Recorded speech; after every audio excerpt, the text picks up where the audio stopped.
Ciao amici, terzo segmento di racconti di Iolao dal mio sito Iolao77 che qui potete vedere. Eh, ricordatevi di seguire il mio canale YouTube Mariano Avis se vi fa piacere e grazie. Iniziamo il racconto 2033. Sono trascorsi pochi anni da un ritrovamento stupefacente avvenuto in terra di Sardegna. Durante una campagna di archeoscavi in Campidano è stata estratta una lastra di ossidiana scritta in antica lingua sardo-mesopotamica. Antica ma attuale, visto che ancora le radici delle parole usate in tutto il mondo occidentale sono le stesse sillabe che venivano pronunciate 12.000 anni fa. Questa lastra racconta la storia dell'umanità. Racconta che i due poli più evoluti di una positiva globalizzazione erano situati uno a ridosso del fiume Eufrate, l'altro intorno al fiume Tirso. Racconta di nuraghi, di zikkurat, di piramidi, di strani spostamenti luminosi nel cielo e racconta di popoli blu.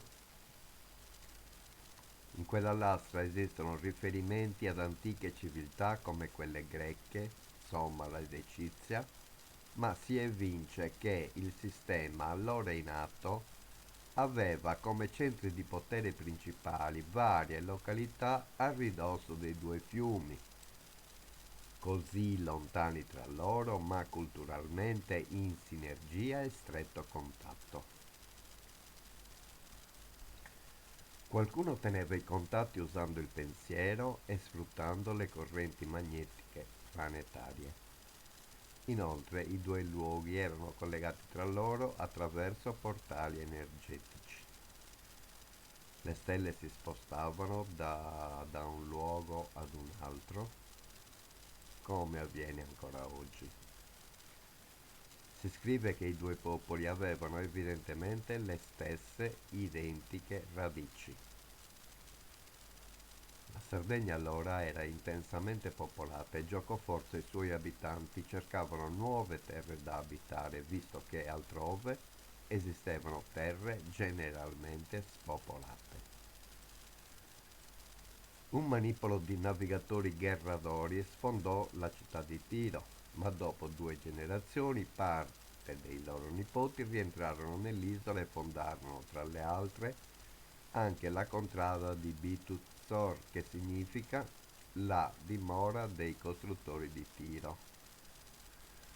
Dei tanto decantati fenici in quella lastra non esisteva nemmeno un cenno, dunque mai esistiti, un popolo inventato di sana pianta per motivi ancora sconosciuti. O forse li conosciamo bene i motivi.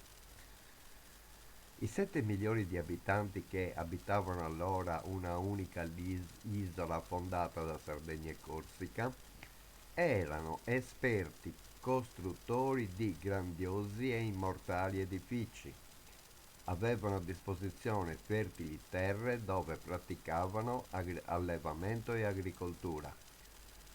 Qualcuno lavorava in miniera, costruivano le armi più resistenti del periodo e inventarono il sistema politico migliore in assoluto, la democrazia meritocratica, vera, viva e partecipativa. Il popolo decideva nel momento in cui si riuniva intorno alle esedre al cospetto delle tombe dei giganti che tra l'altro, dispensando alla gente energia organica, favoriva le giuste decisioni. Ma tutto questo doveva finire. Era troppo bello per durare. In una notte il mare spazzò via quella civiltà lasciando solo pochi superstiti. Questi avevano i geni giusti per poter ricominciare. avevano a disposizione il santuario Sardegna che trasferiva energia. Qualcuno dal cielo li guardava compiaciuti. Procrearono e nel giro di un solo millennio gli abitanti dell'isola tornarono ad essere uno dei popoli di riferimento del bacino del Mediterraneo e oltre. Fino a quando il sardo era un popolo libero, il progresso era costante, ma a un certo punto non riuscì a contrastare invasioni, venne colonizzato da popoli meno evoluti ma militarmente superiori e si assistette ad un regresso economico costante e inarrestabile. Una dozzina di anni fa tutto il pianeta subì un duro attacco da parte delle oligarchie. Si diede corso ad una campagna di vaccinazioni planetarie che trasformò parte della popolazione in esseri viventi, sì, ma non più pensanti, utili per le produzioni di macchine destinate a sostituire le maestranze, e un'altra parte di transumani istruiti alla protezione degli oligarchi. Una parte consistente di popolazione non superò l'impatto dei trattamenti sanitari e del nuovo stile di vita imposto e lasciò, adesso si può dire, questa valle di lacrime.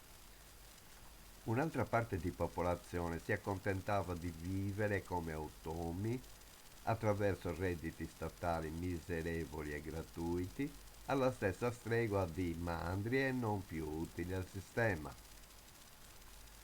Tutti schedati e scannerizzati, quasi tutti sterilizzati, muniti di ridicoli lasciapassare, controllati e incapaci di dare un senso alla loro esistenza.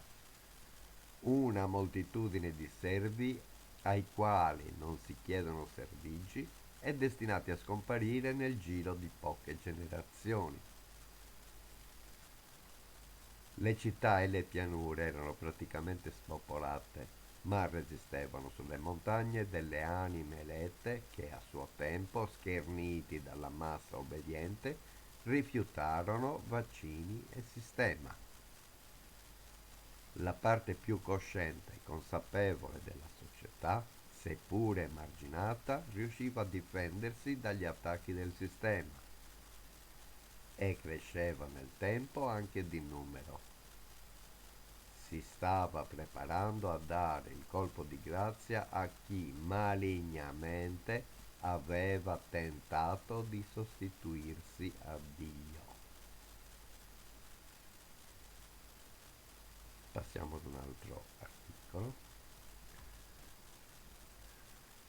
che diciamo cozza abbastanza con il precedente comunque. Il popolo illuminato. In Sardegna abita il popolo più combattivo che possa esistere, un popolo che non diserta mai le manifestazioni contro il colonialista che si tengono una o due volte all'anno. Una berritta e l'idea di indipendenza in testa, l'unione e la nuova sotto braccio, la bandiera dei quattro mori in una mano e una birra chiusa nell'altra.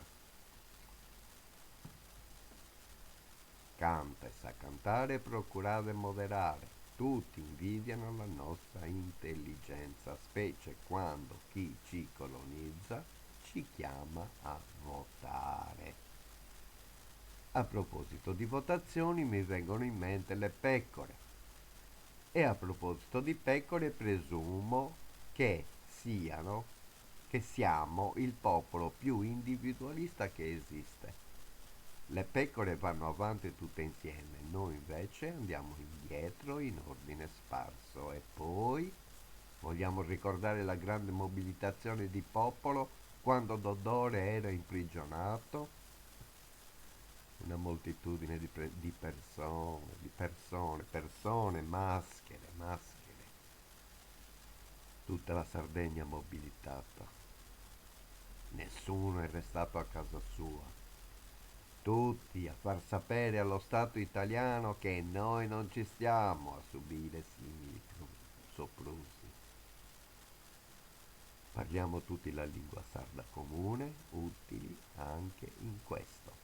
E se ci offendono chiunque sia rischia grosso, a meno che non sia uno straniero. In quel caso viene accolto con tutti gli onori, specie se viene a testare armi nella sacra terra di Sardegna. Ciao a tutti, alla prossima.